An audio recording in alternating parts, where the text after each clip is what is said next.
Hey, it's the May motivational message, and this is just a little video clip from a cat I met at a cat cafe in China. But today we are going to be talking about How to take a day off for yourself. First of all, you have to pick a day, and that day might occur only once or twice a year, or it may occur once a month, or maybe, if you're lucky, once a week. So, the goal for this day off is to get out of the house. Go to a coffee shop, go to a bookstore, go to the mall, go to a spa, go to the park, take a hike. Just do whatever you want to do or whatever you enjoy doing.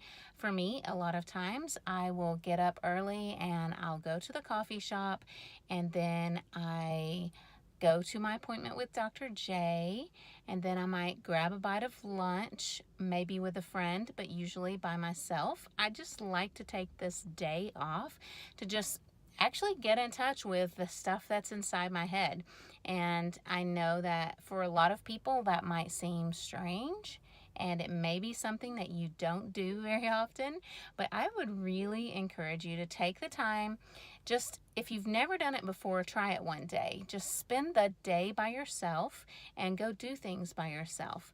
Go to coffee alone, go out to eat lunch alone, go to a movie alone. If you start doing this frequently, you'll find that you get in touch with the stuff that's inside your head better. I mean, really, for me, it's impossible to stay home on my day off because one, my family is there. Two, if I'm at home, I'm going to end up doing work that I could do any old time. Um, so those are really the main two reasons. There are other reasons. Sorry, my phone is giving me notifications. But if I do ever get a day when I know that my husband's going to take the kids out and they're going to do things away from home and I have the opportunity to stay home alone, what I try to do is to stay out of two areas that cause me to feel the need to work. And those two areas are the kitchen and the laundry room. So if you choose to stay home for your self-care day or your day to yourself, just try to resist the urge to go clean the kitchen. Try to resist the urge to catch up on laundry unless that's something that you truly enjoy doing and it just makes you feel so good about life. So that's my recommendation. so when I leave my house on my day off, I take the long way. And this adds about 5 to 7 minutes to my trip, but as you can see here, the view is absolutely beautiful. You can see the mountains and the countryside, and behind these houses there's a river. And so the view is just really nice. There's rarely any traffic on this road because, like I said, it takes longer to go this way. And so, yeah, this is kind of like stop and smell the flowers.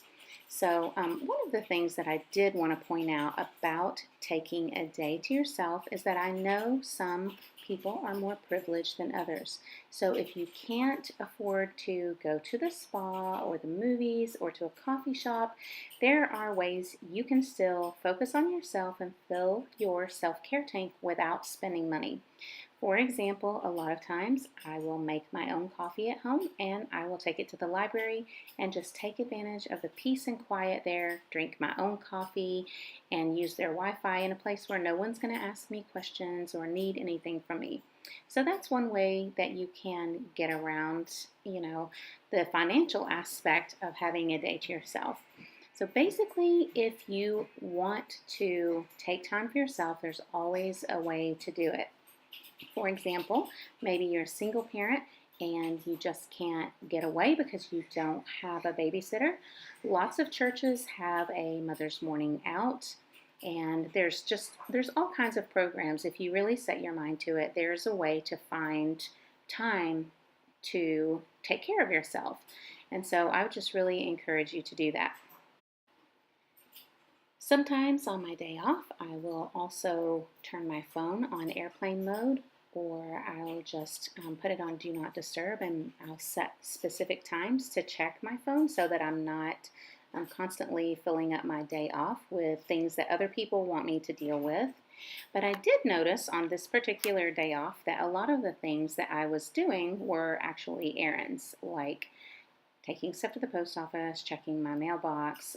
A lot of times I'll put doctor appointments on that day, and that's really, to me, another form of self-care because I'm not having to do that with my kids in tow. So if I choose to do some little errands on my day off, it's only because it's easier to do them when I'm by myself. And so I do consider that to be part of my day off, even though it is still work. And a lot of times, what I do on my day off is just work. But I do try to add in a couple of things that are more enjoyable, like I often go to independent movies on my own.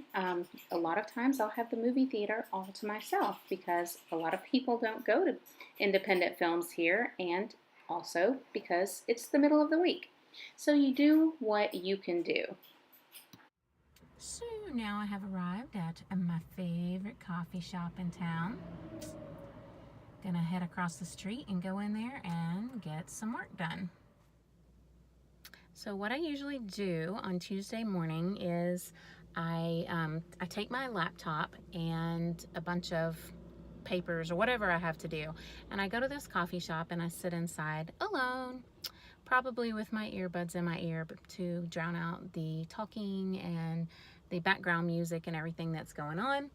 And I kind of plan my day and figure out what all is pressing, what I need to get done for my blog, what kind of appointments I might have for the day, what kind of things I need to do for the kids, etc., etc., etc. And that's basically what I do. So this is just kind of a way that I get my day started. On Tuesday, it's the only day. This is the reset day. This is the filling my self-care tank up day.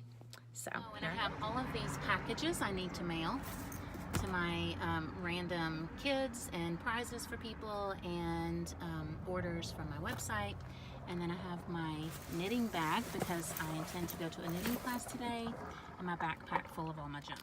I just finished mailing packages, and now I'm going to check my post office box. I bet there's nothing in here. It's just junk. It's always just junk. Junk. But that's okay, at least it's not a bill.